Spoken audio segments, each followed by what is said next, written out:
So now we will do the posterior aspect or the posterior view of the cranium. This view is known as the Norma Occipitalis.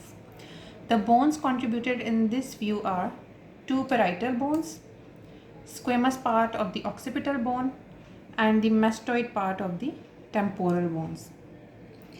These bones are also interconnected by the sutures. In this view, we can see the posterior aspect of the sagittal suture between the two parietal bones.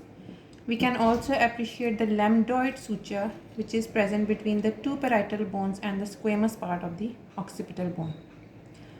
Then we have to appreciate two small sutures. One suture is present between the occipital bone and the mastoid bone. This is known as the occipitomastoid suture. This one.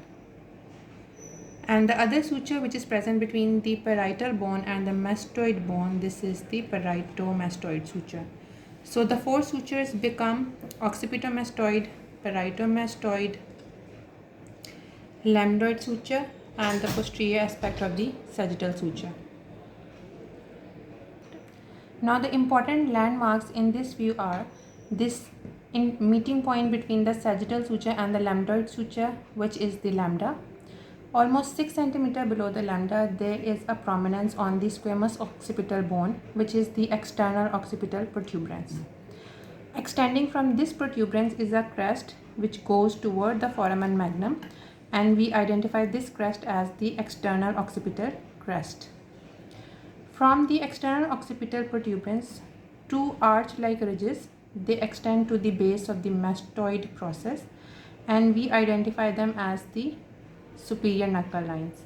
Just below these, there are other prominences which we identify as the inferior knuckle lines. Then the foramina that can be appreciated in this view are the mastoid foramina on the posterior aspect of the mastoid process, which transmit the emissary vein and the meningeal branch of the occipital artery. So just to quickly recall, we have two parietal bone, squamous part of the occipital bone, mastoid parts of the temporal bone, interconnected by the sagittal suture, lambdoid suture, occipitomastoid, and parietomastoid suture. Other key points are external occipital protuberance, external occipital crest, superior and inferior knuckle line, and one foramina, in fact two foramina, which are the mastoid foramina.